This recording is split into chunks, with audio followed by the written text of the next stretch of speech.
Once upon a time, there was a woman who had no children. She once went to a good witch for help. The woman said she was dreaming of a child. The sorceress gave her a seed and ordered to plant it in a flower pot. The woman was very happy, thanked the old woman, and went home. At home, she planted a seed, watered it, and began to wait patiently. Soon a large wonderful flower, like a tulip, grew in the pot. When its petals opened, there was a tiny girl inside. She was very small, no more than an inch. Therefore, the woman called her Thumbelina. One night, when Thumbelina was fast asleep, a huge toad climbed onto the window of the house, wet and ugly. She grabbed the sleeping girl and hurried to her swamp. The toad decided to marry her ugly son to the beautiful Thumbelina. She planted her in the middle of the river on a wide lily leaf so that the girl would not run away. In the morning, Thumbelina woke up, and realized that she was not at home, but there was water around her. When the girl realized what a terrible fate awaited her, she wept bitterly. At this moment, small fish swam past. They felt sorry for Thumbelina. They gnawed at the stem of the lily, and the leaf floated with the flow with the girl. A large beetle flew past. Seeing a beautiful girl, he grabbed her and carried her to a tree, where he introduced her to his friends. They all envied her beauty, but said that Thumbelina was very ugly and could not be in their company. Under pressure from acquaintances, the beetle also decided that she was ugly, lowered the girl to the ground and said goodbye. All summer Thumbelina lived alone in the forest. She made a cradle for herself from grass and leaves. She ate on pollen and dew, basked in the sun in clear weather, and hid from the rain under a large leaf of burdock. But soon cold rains and winds came. Thumbelina did not have a winter outfit, and she began to freeze. The girl suffered from hunger and cold, and one day she was sheltered by a field mouse. They lived together gloriously. The girl helped the mouse with the housework, told her fairy tales, and in return received warm housing and food. The field mouse had a neighbor, a wealthy blind mole, who did this by counting his wealth all the time. Even being blind, the mole realized that Thumbelina was very cute and offered to marry her. But the girl was not at all happy about this. She did not like the boring mole. Once, walking along the underground passages, Thumbelina saw a wounded swallow, which almost died of the cold. Oh no! All winter she took care of the sick bird and by the spring she cured her. Before the wedding, Thumbelina asked the mouse to let her go upstairs to admire the sun at last. When she climbed out of the mouse hole, she saw a swallow, which she cured.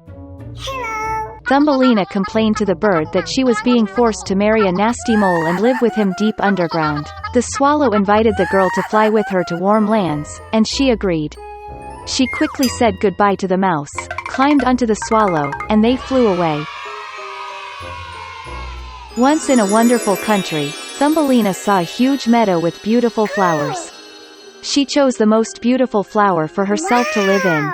Suddenly, she saw in the flower the same little man as she, only with wings. It was the king of the elves. And an elf lived in every flower. The beautiful elf has never seen a girl as small as himself, and even so beautiful. He immediately fell in love with Thumbelina, and invited her to become his wife, the queen of the elves and the queen of flowers. After all her adventures, the girl was happy to hear such an offer from the charming prince. She happily agreed. The elf took Thumbelina by the hand, and at the same moment 2 wings appeared behind her. Now she has become the queen of the elves. And since then they have lived happily ever after. Once upon a time, there was a little girl. Once her rich father married an evil stepmother. She settled in the house with her 2 daughters. Their faces were beautiful and white, but their hearts were evil and cruel. And then came a difficult time for the poor girl. From morning until late in the evening, they forced her to do dirty work, carry water, heat the stove, cook food, wash dishes, and do laundry. And besides, the half-sisters did their best to upset her as much as possible. They mocked her, poured peas and wheat into the ashes, and she had to sit and pick them out. In the evening, when she was tired of work, she had to go to bed not in bed, but on the floor, next to the stove. And because she was always in ash, dust, and dirty, the sisters called her Cinderella. But then it happened one day that the king started a feast, which was supposed to last for 3 whole days, and called all the beautiful girls of the country to the holiday so that his son could choose a bride for himself. When the 2 named sisters learned that they, too, could come to the feast, they instantly began to dress up and preen. Cinderella also wanted to go dancing, but her stepmother did not let her go, because she had no dress or shoes, and she was dirty. And then the evil stepmother poured a bowl of wheat into the ashes and said that if Cinderella collected it in 2 hours, then she could go with her sisters. Cinderella went out into the garden and cried. And then 2 white doves flew in, followed by a whole flock of different birds. They swooped down on the ash and began to peck, and so they chose all the grains in a bowl. In less than an hour, they finished their work, and everyone flew back. Cinderella brought a bowl to her stepmother, began to rejoice, thinking that she could go to the feast. But her stepmother would not let her in any way. She turned her back on Cinderella and hurried with her 2 daughters to the ball. When there was no one left at home, Cinderella sat down on the floor and cried with grief. And then 2 white doves flew in, followed by a whole flock of different birds, and they threw off their dress and shoes shiny and all in gold. She quickly put on this dress and came to the bride. They saw her stepsisters and stepmother and thought that it must be some strange princess, she was so beautiful in her golden dress. It never occurred to them that it was Cinderella. The prince came out to meet her, took her hand, and they began to dance. And he liked Cinderella so much that he did not want to dance with any other girl.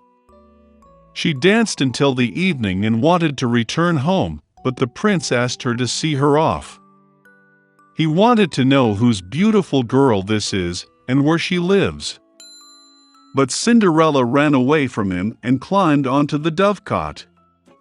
The prince ordered to destroy the dovecot, but there was no one in it. And nowhere near could he find his beautiful stranger. No one could have guessed that Cinderella was rescued by pigeons that took her home. The prince was upset and went to the palace with his head down. And suddenly he saw a shoe, lifted it up, it was so small and elegant and all of pure gold. The prince guessed that when Cinderella ran away from him, the shoe from her left foot remained on one of the steps. The prince was delighted and ordered to find the mistress of this shoe, and to whom it suits he will marry that one. The parents returned from the ball. They saw that Cinderella was asleep in her shirt on ash, and a dim light was on by the stove. Both sisters went to their rooms, hoping that tomorrow they would be lucky enough to put on the golden slipper. The next day, the prince came to their house, and said that everyone who wants to try on the shoe of his future wife should come out. 2 sisters came out, and the stepmother locked Cinderella in the house and did not let her out. The older sister tried it on a small shoe. The younger sister tried it on the shoe as great. The prince was about to leave, but Cinderella climbed out of the window and ran out to him. And she put on a shoe, and it just fit her. The prince looked into her eyes and recognized in her the very beautiful girl with whom he danced. He took Cinderella, put her on a horse and rode off to play a wedding with her. And he ordered the sisters and stepmother to be locked in their house, and never let them out of there. This is how they were punished for their malice and deceit.